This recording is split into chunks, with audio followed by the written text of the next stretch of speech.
One frozen dawn in the quiet hills of Vermont, former K-9 trainer Marcus Hale thought he'd reached the end of his road. Just him, his loyal dog Scout, and $5 crumpled left in his pocket. But when he stopped by a collapsing schoolhouse with a crooked "For sale, $5 sign, something stirred in the wind. A whisper, a memory, a call from a past that refused to fade. Inside those dusty walls lay a message written in chalk 70 years ago. If anyone ever comes back, teach them kindness first. What began as one man's last gamble became a miracle that reignited an entire town's heart. This is a story about faith, second chances, and the light God leaves behind in forgotten places. Before we begin, tell me where you're watching from. Let's see how far kindness can travel tonight. The wind that morning carried the weight of a whole winter behind it. Cold, biting, and sharp enough to make a man remember every scar he ever earned. Vermont lay under a dull, pewter sky. The trees along Willow Road bowed and skeletal, their branches webbed with ice. Snow drifted in slow, weary spirals, and the sound of an old truck engine coughed through the silence before giving up entirely. Marcus Hale stepped out into the snow, boots sinking deep, breath clouding in the air. He was a man carved by weather and war alike. Late 40s, shoulders broad but slightly bent, the kind of posture that came from carrying both backpacks and burdens for too long. His hair, once dark, was now streaked with gray, cropped short above a square jaw dusted with a few days' stubble. His face bore the kind of quiet that followed men who had seen too much, a quiet that could look like calm to strangers, but was closer to exhaustion. He tugged the zipper of his old field jacket higher, patting the pocket where he still kept a dog tag that wasn't his. From the cab of the truck came a short bark, low, steady, questioning. Scout. The German shepherd pushed his head out from behind the seat, eyes amber and sharp, his black and tan fur dusted white with snowflakes. He was 6 years old, with a silver line of fur tracing the edge of his right ear, a scar from a training explosion overseas. The dog's movements were disciplined but warm, the way soldiers learn to walk after pain. Cautiously, faithfully. Marcus opened the door and whistled softly. "Come on, partner. Looks like this is where the road ends." Scout leapt down, landing silently on the frozen gravel, nose immediately to the wind, tail still but alert. Marcus looked down the empty stretch of Willow Road.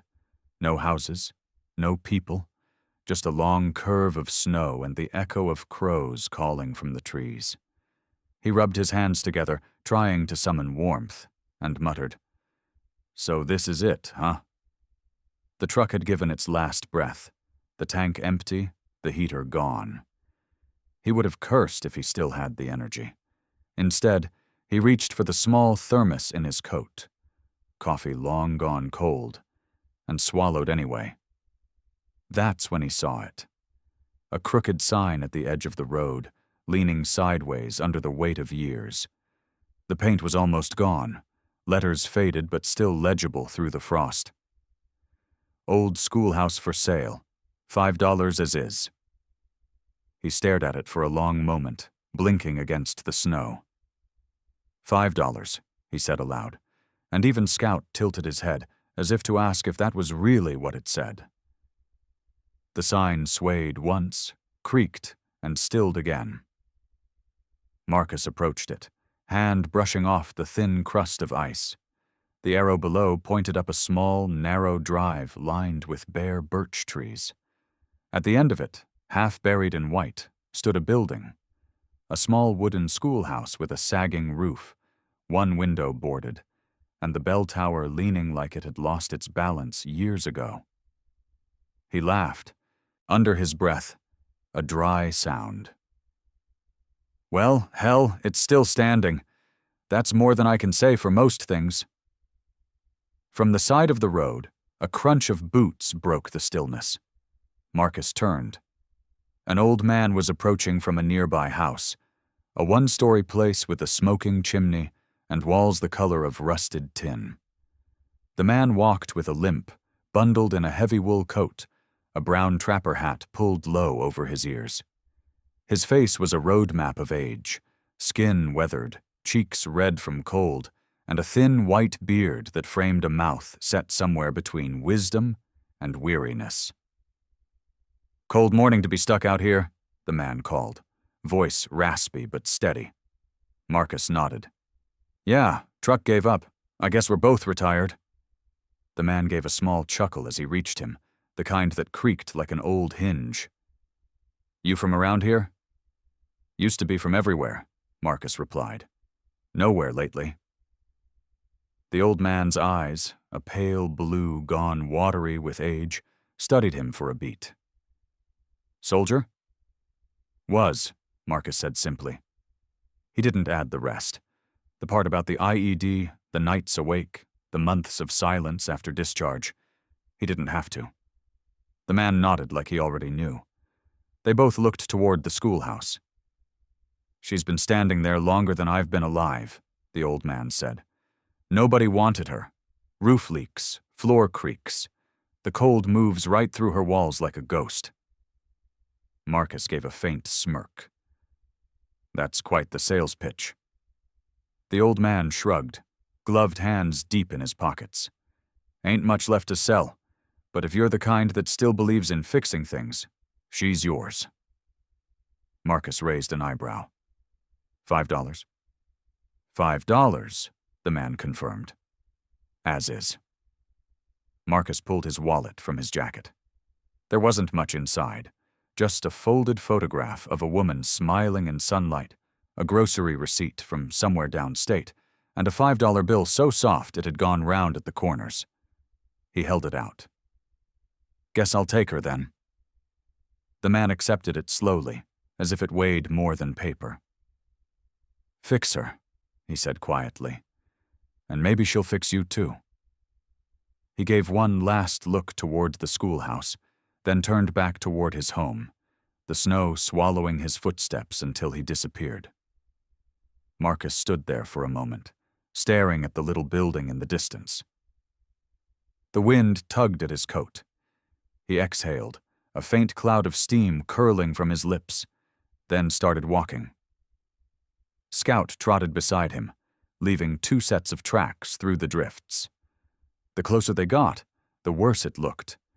Paint peeled away like old bark, the front steps sagged, and one shutter swung limply, clapping softly in the wind. The bell tower leaned slightly east, and the rusted bell inside was half filled with snow.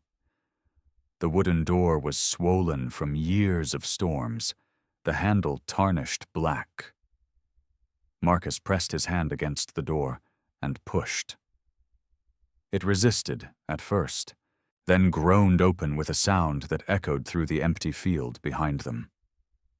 Inside, the air was stale with dust and the faint sweetness of old chalk. The floorboards flexed under his boots. Rows of broken desks sat at odd angles, some overturned, others missing legs. A few papers, yellowed and curled, still clung to the floor near the blackboard, words faded to ghosts. In the corner, an old globe lay cracked open like an eggshell. Scout padded forward, nose twitching, paws silent. The dog sniffed at the air, then wandered to the far wall where a faint shaft of light cut through a hole in the roof. Snowflakes drifted lazily through the beam. He sat down, tail brushing against the dust, head tilting slightly, as if listening. Marcus watched him for a moment, then stepped inside fully. He brushed his glove across the chalkboard. A line of clean black appeared through the gray dust. The smell of wood and thyme pressed close around him. For the first time in months, he felt something stir, something that wasn't anger or regret, but the soft ache of possibility. He took off his gloves, knelt beside Scout, and ran his hand along the dog's neck. "Well, buddy," he murmured, Looks like we found our next assignment. Scout turned his amber eyes up to him, ears flicking forward, and wagged his tail once. Marcus leaned back against the wall, listening to the wind whisper through the cracks in the roof. It almost sounded like voices, soft, faint, the echo of laughter that hadn't been heard in decades. He smiled, small but real, and whispered to no one in particular, "All right, old girl, let's see what you've got left." The snow outside kept falling, steady and silent, until the world was white again. Inside the broken schoolhouse, a soldier, a dog, and a forgotten building all breathed together for the first time in years. Morning came slow and pale, spilling through the cracks of the broken windows in a thin silver glow that made the dust sparkle like frost. The schoolhouse was cold enough for Marcus Hale's breath to hang in the air. He sat up from where he'd slept against the wall, bones stiff, Scout curled beside him, the dog's fur warm against the chill. Vermont's winter hadn't softened overnight. Outside, the snow lay deep and unbroken, muffling the world into silence. Marcus rubbed his hands together, exhaling through his beard as he looked around at the wrecked room. It smelled of old wood, chalk, and the faint sweetness of something long forgotten.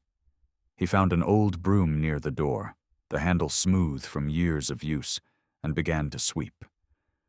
The sound was steady and low, the bristles dragging softly across the warped floorboards.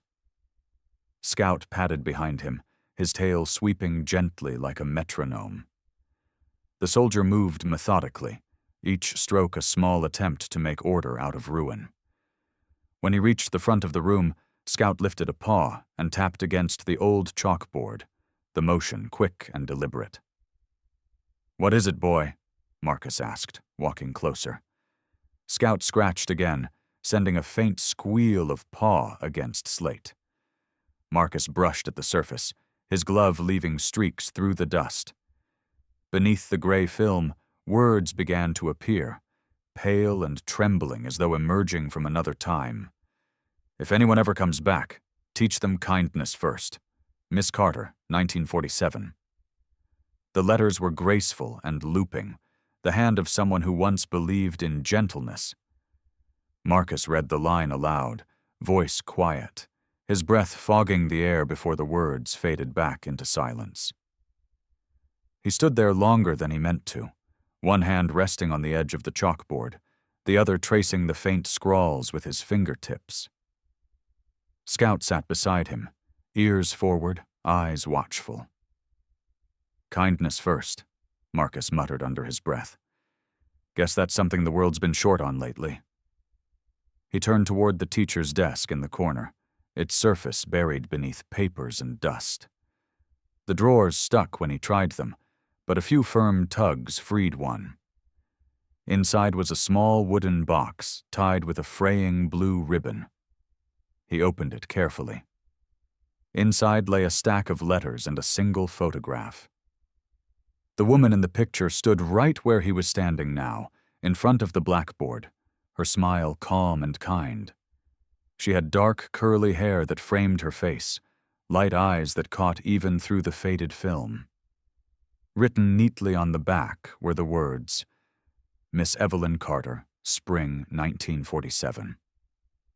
Beneath the photo were children's notes, uneven handwriting, pencil smudges, little drawings in the corners. "Thank you for teaching us to be kind. You said the world gets better if we make it so. I'll miss your stories." Marcus sat back slowly, staring at the handwriting that had survived decades of silence. "You were the real teacher," he whispered. He placed the photo upright on the desk, where a beam of light caught her smile.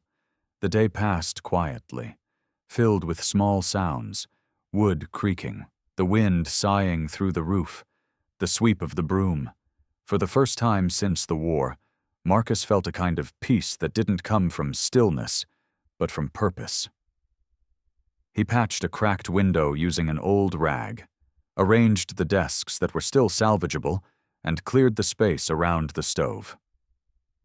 Scout followed him everywhere, occasionally stopping to sniff at the floor or nudge the broom handle. When Marcus finally sat, he noticed the quiet didn't feel heavy anymore. It felt waiting.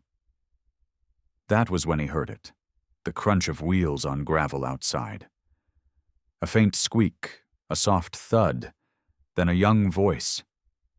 Marcus looked up just as a boy's face appeared in the broken window. The child couldn't have been older than 10, with messy light brown hair poking from beneath a wool cap too big for his head. His cheeks were pink from the cold, freckles scattered like snow across his nose.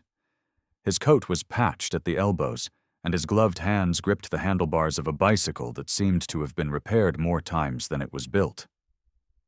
"You the new teacher?" the boy called, his voice curious but not shy. Marcus blinked, then gave a short laugh. "Just the janitor." The boy squinted. "Mom said nobody would ever buy this old place. Guess she owes me $1. "You live nearby?" Marcus asked. "Down the road, red barn by the creek.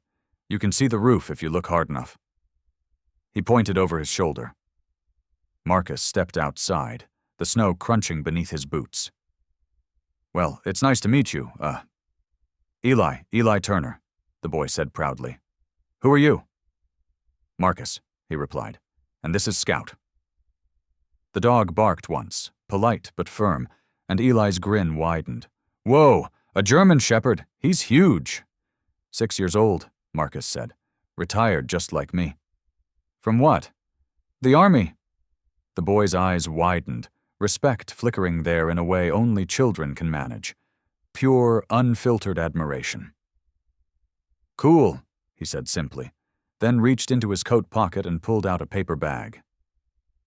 "Mom made biscuits this morning. Thought you might be hungry."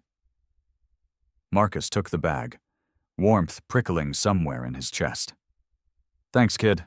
That's decent of you." Eli shrugged. "She says helping strangers makes the town smaller." He hesitated a beat. "Can I look inside?" "Sure. Mind your step." The boy wandered through the classroom like an explorer rediscovering a lost world. Scout followed closely, nose twitching at his boots. "It's weird," Eli said. "My grandpa said they used to teach here. Said the teacher was nice but strict." He glanced at the chalkboard. "Was that her?" "Miss Carter," Marcus said. "Yeah, looks like she left a message." "You gonna open it again? The school?" Marcus smiled, faintly. "Don't think so. I'm just trying to make it stand." "Well," Eli said, brushing at the dust with his sleeve. "It looks better already." From that day forward, the boy came back almost every morning. Sometimes he brought a sandwich, sometimes a small hammer or nails from his father's shed. He swept the floor, helped stack desks, and fed Scout bits of biscuit when he thought Marcus wasn't looking. His laugh filled the empty space like sunlight, and for the first time in years, Marcus didn't mind the noise. They built a small fire in the stove using wood Eli helped gather from the fence line, and when the warmth spread through the room, Marcus caught himself smiling for no reason at all. "You work hard," he said one afternoon as the boy wiped his nose on his sleeve. "Your folks must be proud." Eli shrugged. "Dad drives the plow at night. Mom bakes pies for the Miller Creek market. They don't get much time to see the place like this. Guess I just like fixing stuff." "That so?" "Yeah," the boy said. "Feels good to see something broken look better." Marcus paused, the words sinking deeper than the boy could know. "Yeah," he murmured. "It does." The light from the window stretched long and golden across the floor, catching the dust in slow motion. Miss Carter's photo watched from the desk, the faint smile unchanged, as if quietly approving of the company. Marcus leaned against the wall, Scout's head resting on his knee. Eli sat cross-legged near the chalkboard, staring at the words he couldn't stop rereading. "If anyone ever comes back, teach them kindness first." "You think she meant it?" he asked softly. I think she lived it, Marcus said. Eli smiled a little, thoughtful. Then I guess we should listen to her. Marcus nodded. Guess we already are. The snow outside had begun to melt into slush, dripping from the eaves in slow, rhythmic taps. Inside, for the first time in years, there was laughter. By the third week of winter, Vermont had lost its color. The sky hung low and white, the trees stood frozen like bone, and the air carried the stillness of a world caught holding its breath. The old schoolhouse creaked beneath the weight of snow, its roof groaning softly as wind howled across the valley. Marcus Hale was inside, crouched near the stove, feeding it splinters of wood that hissed before catching fire. The heat barely pushed back the cold, but it was enough. Scout lay beside him, his thick fur dusted with frost from his last run outside. Eli Turner sat cross-legged near the chalkboard, his small hands cupped around a tin mug of cocoa, his nose red, his hat crooked over one ear. The boy had insisted on coming that morning despite the storm warnings, pedaling his old bicycle through half-frozen slush until Marcus finally forced him to leave it by the porch. "You're out of your mind, kid," Marcus had said, but there had been a laugh behind the words. Eli had only grinned, replying with the kind of stubborn cheer only 10-year-olds possess. "You said the school doesn't fix itself."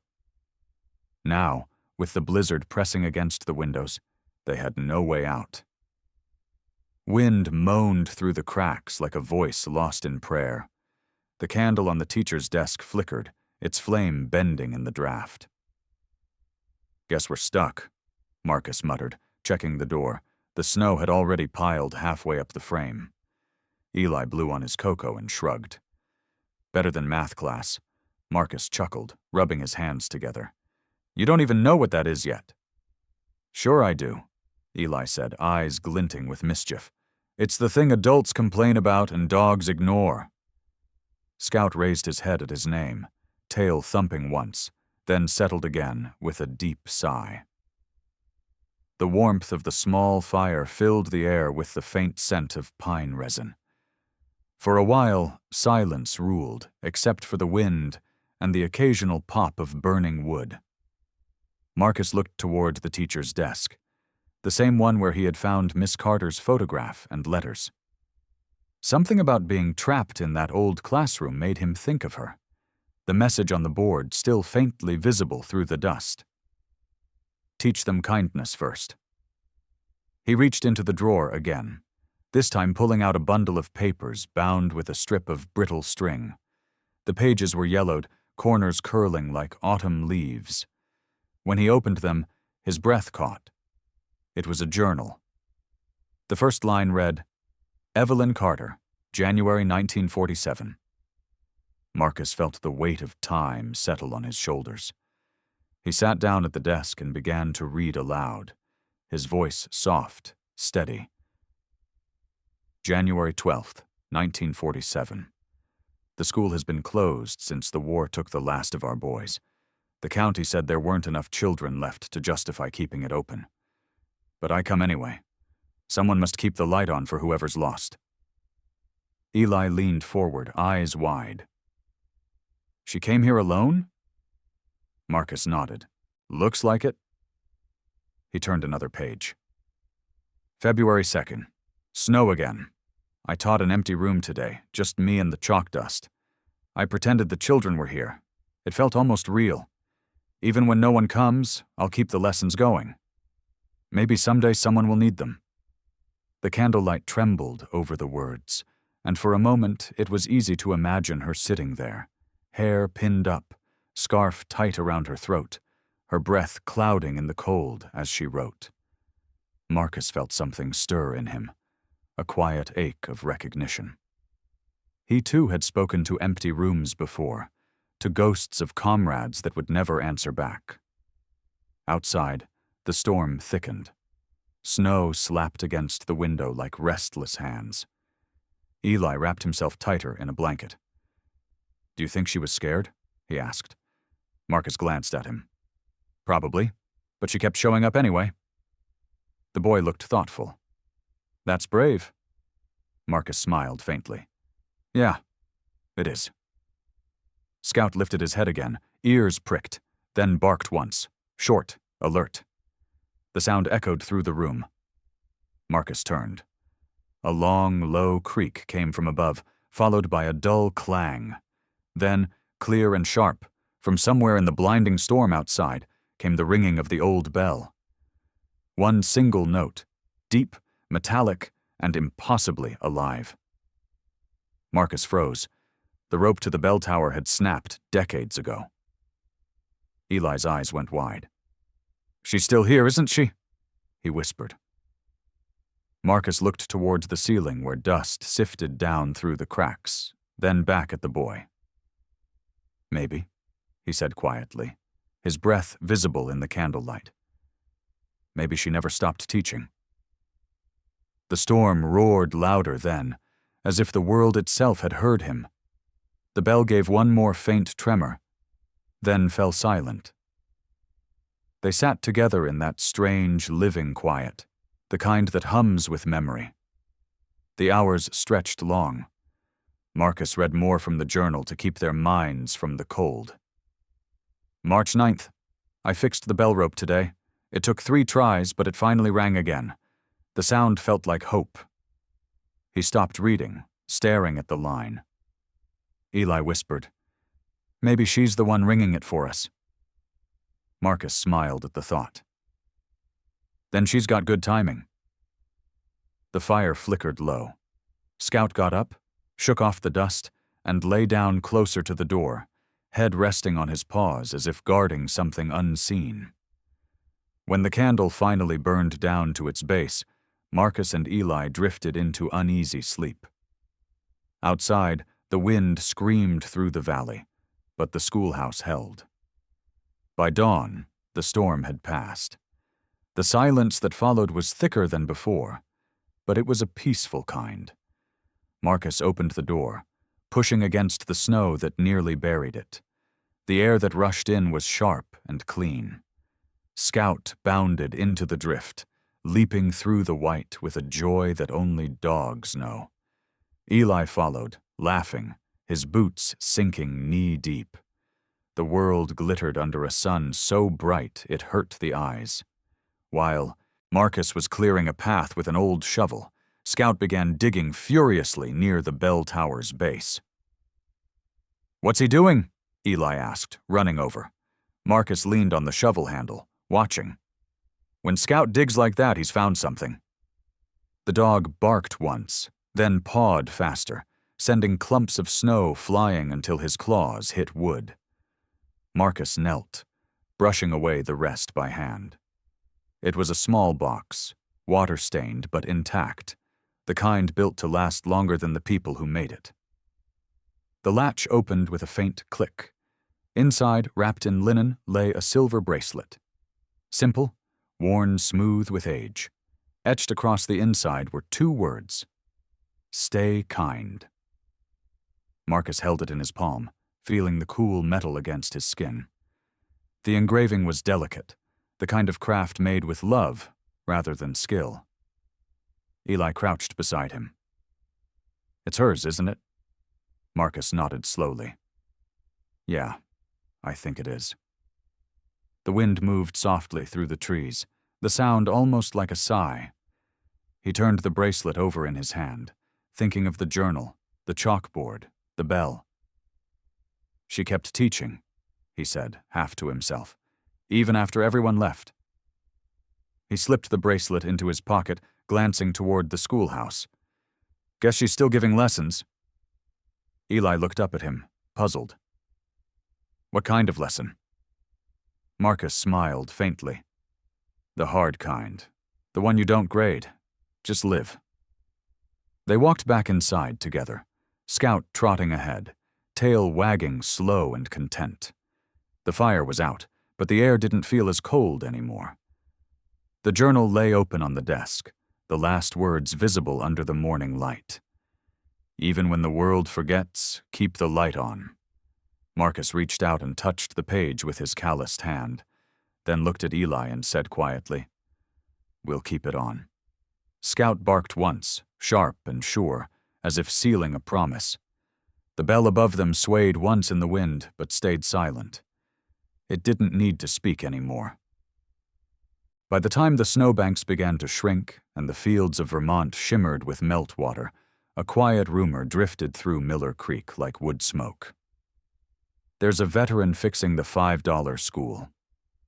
It passed from the post office to the diner, from the church steps to the grocery line.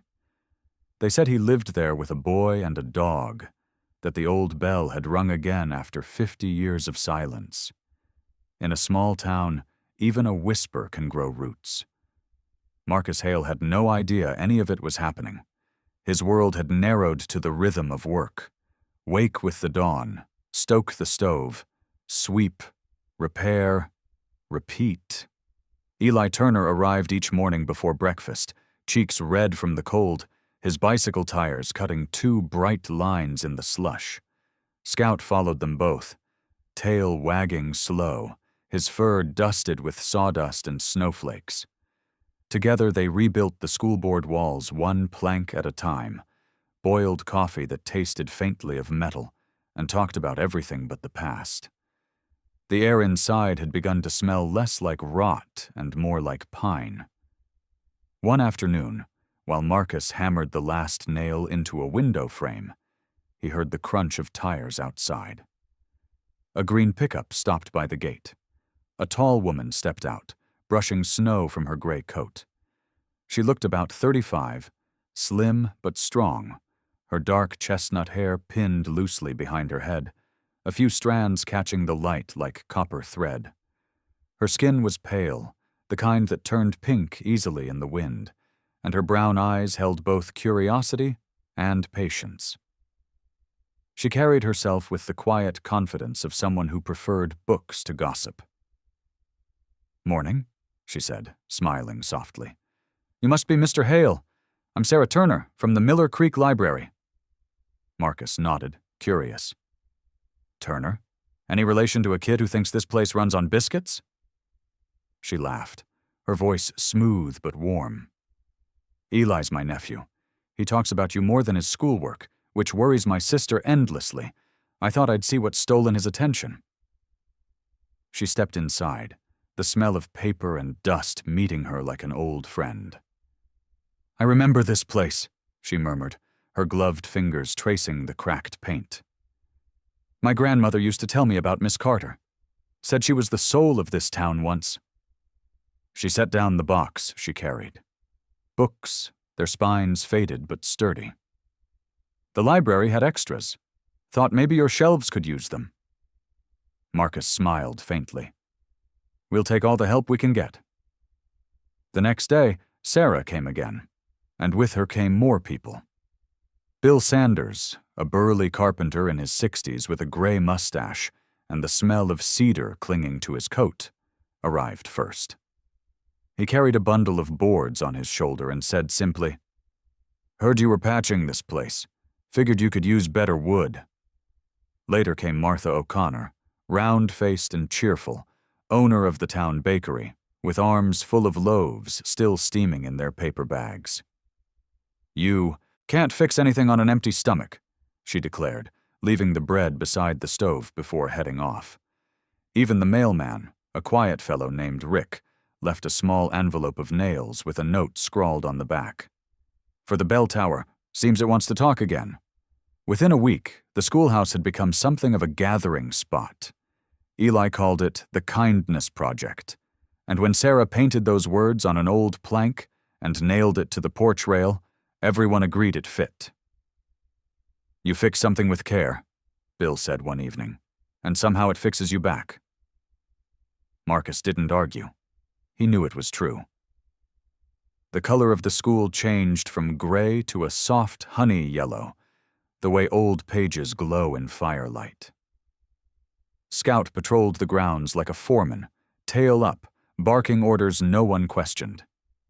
Kids began to stop by after their chores just to see him. "Fine soldier you've got there," Bill remarked once, scratching the dog's neck. "He outranks me," Marcus said, and everyone laughed. One morning, Sarah brought a set of blueprints she'd dug up from the library archives. "For the bell tower," she said, unfolding them on the desk. "They might help you restore the frame." Her cheeks were flushed from the cold, her glasses fogged, but her expression was bright with purpose. "You went through town records for this?" Marcus asked. She shrugged. "Librarians never sleep. We just organize our insomnia." Eli giggled. "She means she's nosy." "Curious," she corrected, nudging him. By afternoon, they were on the roof, snow melting under their boots. Marcus studied the bent beams, the old rope still frayed from time. "We'll bring your voice back," he murmured to the silent bell. Then Scout barked sharply from below, short, urgent, the sound of discovery. Marcus leaned over the railing. "What is it, boy?" Scout was digging near the tower's base, claws kicking up chunks of earth. Eli ran down first, shouting, "Don't eat it, Scout!" Marcus and Sarah followed, boots slipping through the wet ground. When they reached him, the dog had uncovered a small tin box, its edges rusted but intact. Marcus brushed away the dirt and eased the lid open. Inside was a folded piece of paper, fragile as wings. He unfolded it carefully. The watercolor painting inside showed the schoolhouse, bright yellow against a blue sky. A woman in a long skirt stood by the door, surrounded by stick-figure children. At the bottom, written in pencil, "For Miss Carter, every light keeps shining somewhere." The wind fell still. Sarah pressed a hand to her mouth. Eli whispered, "She really kept the light on, didn't she?" Marcus looked at the drawing for a long time, his voice low. "She did. And maybe now it's our turn." They brought the picture inside, framed it with leftover wood from Bill's pile, and hung it beside Miss Carter's photograph. The three of them stood quietly as the fire flickered. The golden light trembling across the faces in both frames, the living and the remembered. Outside, the sun dipped low, bleeding red into the snow, and then, without warning, a sound rolled through the cold evening, a deep, ringing note, rich and solemn. The bell. It rang once, full and true, though no wind moved and no rope was tied to its clapper. Eli's eyes widened. "She's thanking us," he said. Sarah's lips curved into a trembling smile. Marcus looked up at the roof, his breath catching in the fading light. "Guess the lesson's not over yet," he said quietly. Scout gave a soft bark as if in agreement. That night, as the town lights flickered across the valley, the schoolhouse stood glowing against the dusk.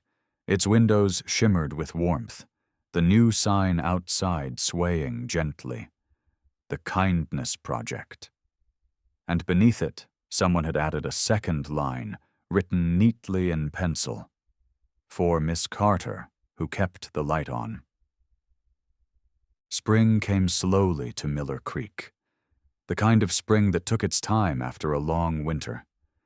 The snow retreated in patches, leaving behind rivers of meltwater that shimmered through the fields like silver threads. The air smelled of damp earth and pine, and the world began to hum again. On Willow Road, where for months the wind had howled through broken windows, the old schoolhouse now stood bright and clean against the pale sky. The roof had been mended and painted a soft sea green that glowed when the sun touched it. The hand-carved sign out front read, "The Kindness School, 5 Untolerance rebuilt the future." Beneath it, daffodils pushed through the thawed ground, defiant against the last traces of frost. Inside, the scent of fresh paint and coffee filled the air. The desks, once cracked and crooked, now stood in neat rows. Curtains fluttered in the open windows, and sunlight fell across the blackboard, where faint chalk dust still whispered memories of another time. Scout lay near the old stove, his fur sleek and golden in the light, tail tapping gently against the floor. He had grown used to this rhythm of peace, the quiet shuffle of boots, the laughter that came easy now, the music of people finding purpose. Eli Turner sat at one of the front desks, his small hands gripping a piece of chalk as he carefully wrote across the board. "If anyone ever comes back, teach them kindness first." He stepped back, squinting at the letters, then smiled wide, proud of how straight they looked. Sarah Turner stood near the window, sunlight catching in her chestnut hair. She was dressed in a light gray sweater and jeans, her glasses slipping down her nose as she arranged books on a shelf. Her calm efficiency had a way of making every room she entered feel complete. "Not bad, Professor," she teased Eli, who puffed his chest proudly. "Miss Carter would have given you an A for that." "Or maybe an A-, Marcus said from the doorway, his deep voice edged with warmth. He leaned against the frame, his coat unbuttoned, revealing a faded blue shirt. The months of work had softened him. His eyes less guarded, his shoulders no longer heavy with solitude. The silver bracelet glinted on his wrist, the words, "Stay kind," catching the sun. He stepped inside, nodding towards Sarah. "Crowd starting to show." Indeed, beyond the windows, townsfolk were gathering. Families, farmers, shopkeepers, all drawn by word that the old schoolhouse would ring its bell again. Bill Sanders, the burly carpenter, stood with his cap in hand, grinning beneath his mustache. Martha O'Connor balanced a tray of pastries, waving at Eli, and even the mailman Rick leaned his bike against the fence, looking up at the bell tower with quiet satisfaction. "Never thought I'd see the day," he muttered to no one in particular. Eli darted outside to greet them, Scout bounding after him. The boy's laughter echoed off the walls as he tugged on Bill's sleeve. "You're coming in, right? We've got cookies." "Wouldn't miss it," the man replied. "Besides, I built half those chairs. I gotta make sure they don't collapse." Inside, Sarah laid out steaming cups of coffee and slices of apple pie on the old teacher's desk, now polished smooth. "Feels strange," she said softly, glancing at the photo of Miss Carter that still hung above the board. "She started all this without even knowing us." Marcus looked at the photograph, the woman's soft smile, frozen forever in sepia. "Maybe she knew," he said. "Maybe she just trusted the lesson would find its way."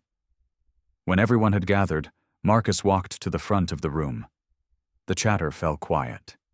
He wasn't a man of speeches, but something in the way the sunlight touched the floorboards, the smell of warm bread, and the sound of Scout breathing beside him made the words come easy.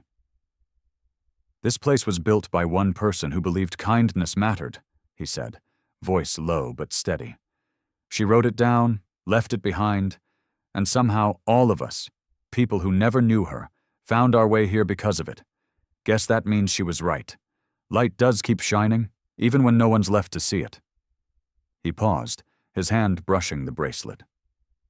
"So today, we're not reopening a building. We're keeping a promise."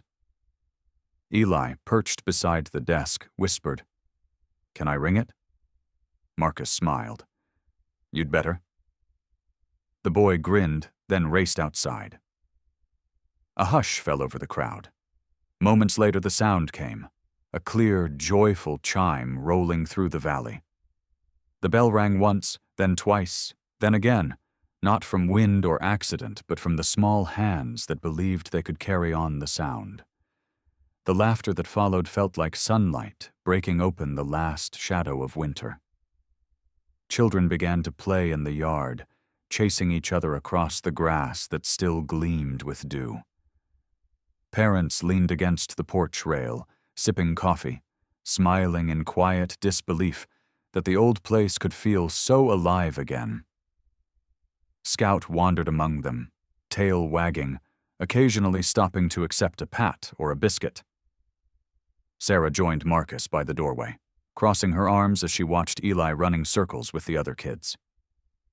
"You did it," she said softly, Marcus shook his head. We did it. She smiled, eyes warm behind her glasses. Miss Carter would have been proud. Maybe, he said, looking toward the bell tower. Or maybe she's just relieved the old place finally got a coat of paint.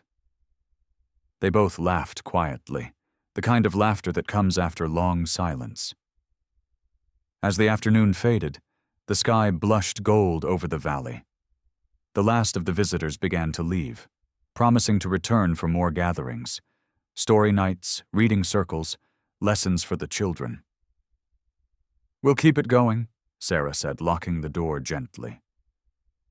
Marcus stood on the porch, hands in his pockets, watching the fields turn amber in the dying light. The wind moved softly through the trees, carrying the faint echo of the bell one last time. Scout sat beside him, pressing his head against Marcus's leg. Eli waved from the fence where he lingered with his bike. See you tomorrow, he shouted. Don't forget, we still need to paint the steps. Yes, sir, Marcus called back, smiling. When the boy was gone and the valley sank into quiet, Marcus leaned against the railing, fingers brushing the bracelet on his wrist. She's resting now, he murmured, his voice nearly lost in the breeze. And so am I. A gentle gust moved through the open door, stirring the chalk dust inside. On the blackboard, the sentence Eli had written glowed faintly in the evening sun. If anyone ever comes back, teach them kindness first. For a moment, the letters shimmered as if newly written, and in the flicker of light, Marcus could almost see the faint outline of a woman smiling, her hand resting on a desk, her eyes full of peace. The wind passed, the vision faded, and only the soft golden light remained. The bell swayed once more, silent but bright in the last rays of day, and the kindness school stood breathing in the spring air, alive again, proof that kindness, once taught, never truly leaves. Sometimes miracles don't come as thunder or light from the sky. They come quietly, in the sound of a bell that shouldn't ring, in the warmth of strangers who show up with paint and bread, in the smile of a child who believes old things can live again. Marcus thought he was rebuilding a school, but what he truly rebuilt was faith. Faith that kindness never dies. It only waits for someone brave enough to pick it up again. Perhaps that is how God works among us, not in grand gestures, but in small mercies that ripple outward, a hand extended, a door reopened, a lesson taught without words. And maybe you, watching this right now, have your own $5 schoolhouse, something forgotten, broken, waiting for love again. Don't wait for a miracle. Be the miracle. Because as Miss Carter once wrote, every light keeps shining somewhere. If this story touched your heart, share it. Let someone else remember that hope still lives in small acts of grace. Comment below what kindness means to you, and subscribe to follow more stories like this. Stories where mercy, courage, and love still find a way. May God bless you and everyone you hold dear. May He remind us in every ordinary moment that miracles still happen, often through people just like you.